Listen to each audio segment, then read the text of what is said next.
देवराज गीत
Ram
लेपुराचे हित वाहे माऊलीचे चित्त ऐशी कळवळ्याची जाती करीतीला भावी मकृती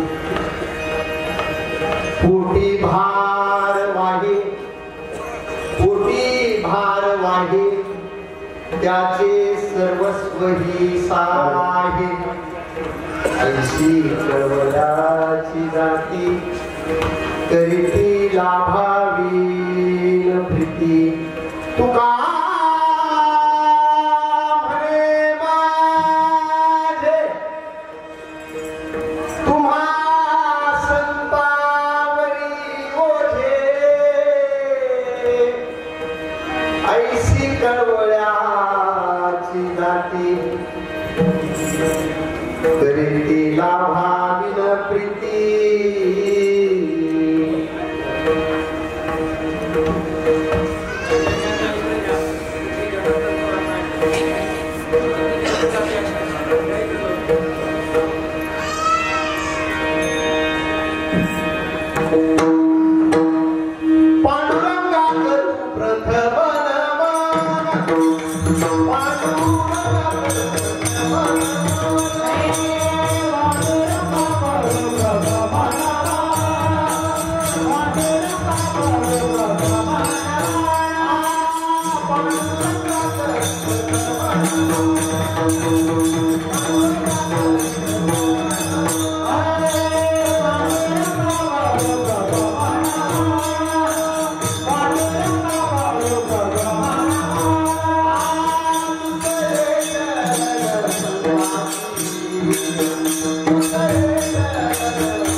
ज्या संगतीने विराट झाला बरोबरीचा दरबार गेला साक्षात परमात्मा ऐसा दयाने सद्गुरूला अभय माझे हृदयात आहे अभय माझे हृदयात आहे माझी मदत केले ऐसा दयाने उपकार केला विसरू कसा मी सद्गुरूला ओम नमो ज्ञानेश्वरा ओम नमो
करुणा करा दयाळा तुमचा अनुग्रह लाभलो पवन झालो चराचरी काळा दुसरी काहीच नेणे बोलतो वचने भाविका एका जनाधरी तुमचा दास त्याची आस पुरवावी ओंकार स्वरूपा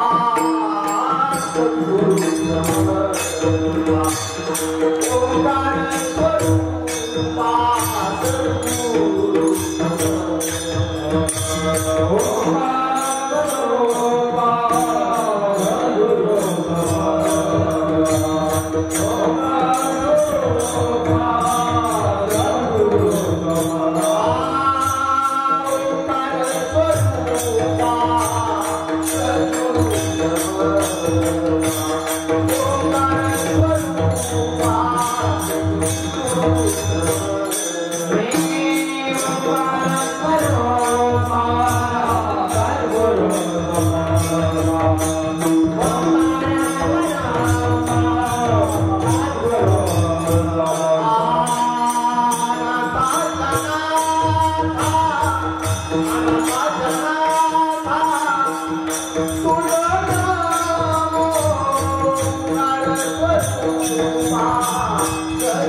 स्वरूपा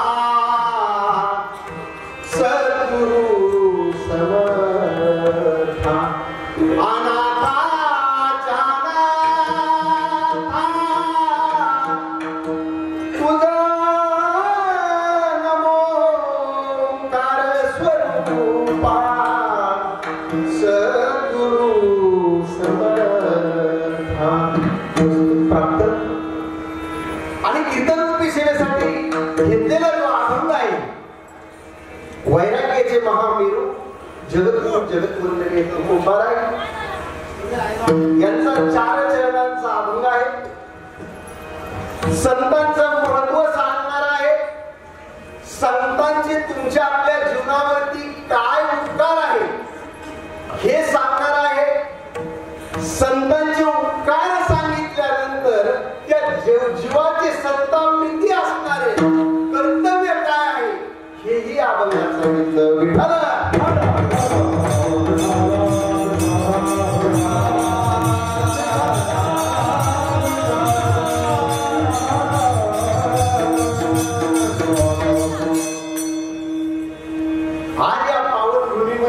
तीर्थक्षेत्रामध्ये ब्रह्ममूर्ती संत श्रीपाद बाबा ब्रह्ममूर्ती संत रामदास बाबा आणि यांच्या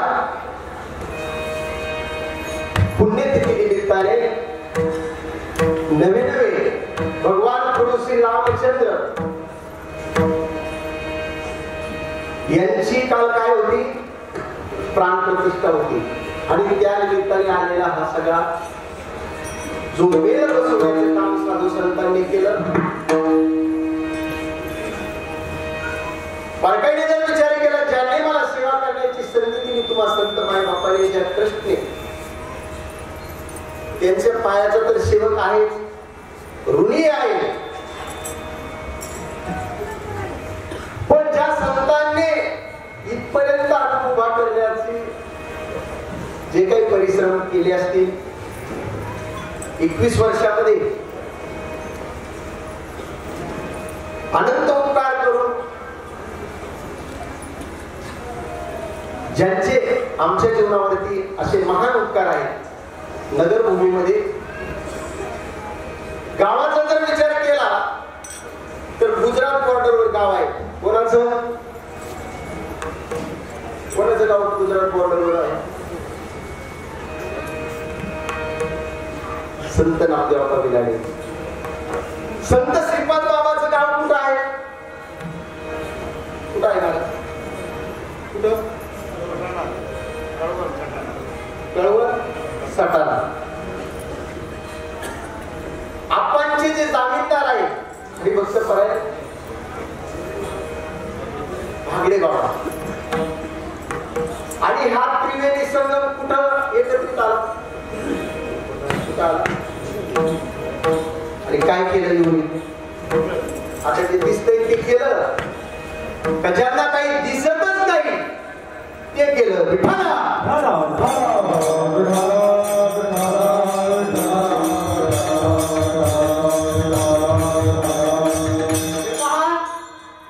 गावरान गाईची लेकरं आहेत तुम्ही आपण, आणि गावरान गाईची वासरे आहेत. जरशेच्या पुढे जन्माला आलेली माणसं नाही तुम्ही आपण. आणि जे जरसाळ असतील ना त्यांना आईचंही महत्व कळणार नाही, संतांचंही महत्व कळणार नाही आणि जीवाचंही महत्व कळणार नाही. या तिन्हीचं महत्व समजून देण्यासाठी साधू संतांचा अवतार केला. संत आपल्या प्रपंचावरती आपल्या कुटुंबियावरती पहिलं तुळशीपत्र ठेवतात. काय करतात? काय ठेवतात? संसाराच्या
राजगुरु सुखदेव यांच्यासारखे कुटी क्रांतिकारी जन्माला आले.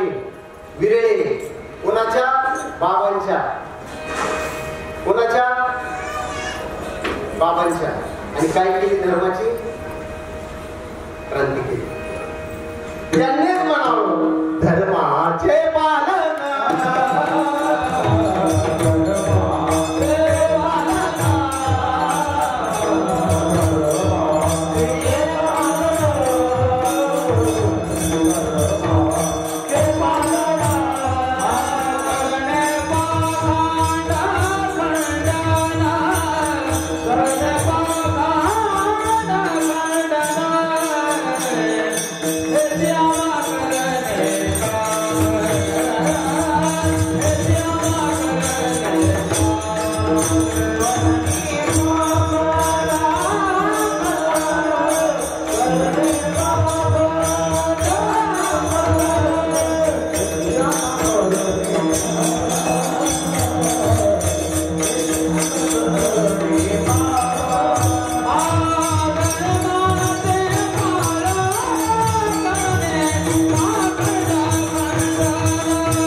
आता माझं काय झालं ते रेवड्यावरती पुस्तक वाटत मला हे एवढे काय विद्वानांचं यांचं वर्णन करावं.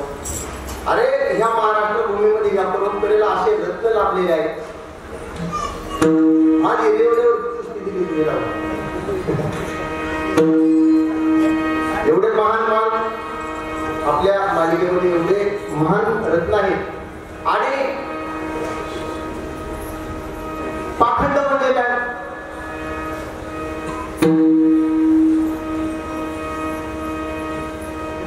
आवरण काढायचं का काय करायचं? पाखंड म्हणजे काय आणि कशावरच काढायचं? आवरण काढायचंय का आवरण वाढवायचंय? काय करायचंय आणि कशावरती आवरण आलंय? आमच्या गावाकडे काय झालं, आप्पा पैसे मिळाले, मुबलक जमिनीचे पैसे मिळाले आणि सगळ्यांनी विहिरी पाडल्या. सगळ्यांनी विहिरी पाडल्या आणि विहिरी पाडल्यानंतर एक बिंडोकरी माझ्यासाठी विहीर पाडली. त्याच्याकडे पैसे आले होते, विहीर कशासाठी पाडायचे हे त्याला पाहिजे. ते म्हणे आलाय पैसा आमची पाडून घ्या म्हणे. आणि 2-3 परत जास्त आणि विहिरीला काय लागलं. आता बाकीचे जे खरे जाती म्हणून जे शेतकरी होते त्यांनी त्याची पाईपलाईन केली आणि त्यांची जमीन काय केली, जमीन काय केली त्यांनी राहिली तेवढी. पण हे येण्याच्या डोक्यातच नाही. याला म्हटलं गावाने पाडली म्हणून आपण बी काय करायला पाहिजे. गावकरी शुद्ध माणसाची म्हणे भाऊ अरे ते विहिरीवरून पाणी चाललं म्हणे. तो म्हणे मी काय करू, विहिरीवरून पाणी चाललं मी काय करू. अरे म्हणे बाबा तू विहीर घेतली कशासाठी? ते म्हणे त्यांनी घेतली म्हणून. तुमचं चालू नाही बरं का, तुमचं कोणाचं चालू म्हणे त्यांनी घेतली म्हणून मी घेतली. अरे म्हणे बाबा पाईपलाईन कर म्हणे. कशासाठी करायची? होतो का उपसा? उपसा होतो कशाचा? कशाचा येतात का उपसा करायला? येतात तुमच्याकडे येतात का? प्रबोध दिल्यानंतर उपसा करायला येतात का बाबा? हो आतमधून येतात का? काही तर व्यासपीठावरती कीर्तन करण्यासाठी. आणि गुरु शिष्याचं नातं फक्त केव्हा होतं? अवस्था झाल्यावरती, बोध मिळाल्यानंतर. अरे प्रबोध नंतर खरी गुरुला कसरत आहे, पण जातीवंत पाहिजे ना. सारखं सारखं भिंगुटी किटकी सारखं येतं. भाऊ काय चाललं तुझं? भाऊ म्हणतो आप्पा एवढे आशीर्वाद ना तुमचे. 2 गाड्या झाल्या म्हणजे 2 गाड्या जमीन झाली नाही. आता ते प्रारंभ कर्माचा विषय आहे. विवेक जागृत झाला संतांच्या कृपेने इतकं ठीक आहे. पण त्याचं कुठं तुम्ही संदर्भ लावला? दृश्याचं तुमचं हिरवं दिसतं त्याला, दृश्याचं जे हिरवं दिसतं त्याला. आणि किती दिवस टिकणार आहे? आणि आमच्यासारखे पावडरवरचे जे कार्पेटचे कीर्तनकार आहे जास्त काळ टिकत नाही बाबा. तो जातीवंत कीर्तनकार असेल तो एक नामधारकाच्या घरी जाऊन त्याचा उद्धार व्हावं हे त्याचं धर्माचं कार्य आहे. असं आहे. आम्ही अशा चांगल्या महात्म्याच्या पोटी जन्माला आलो, पण समर्थाची पोटी आम्ही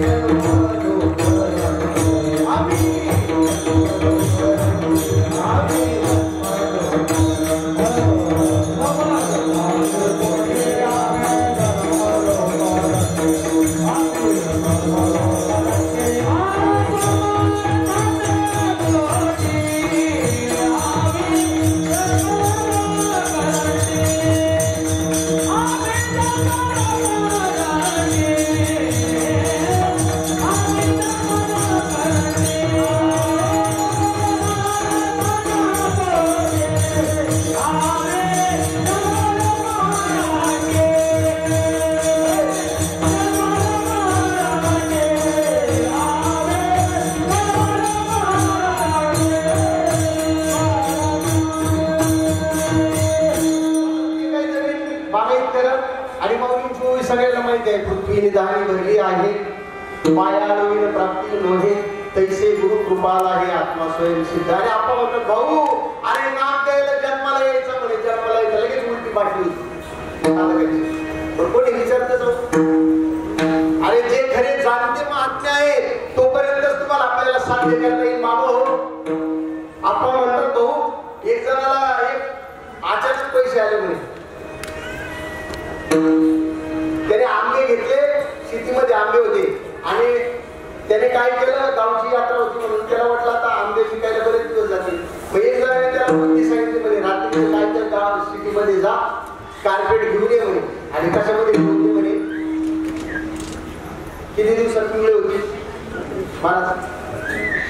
पिवळे उतारा पिवळ्या आंब्यांना.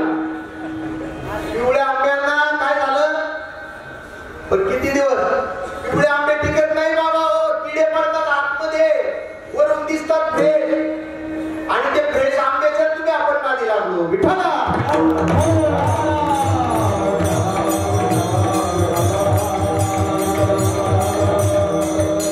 बाप्पा म्हणतात भाऊ नाम द्यायला जन्माला यायचा आहे.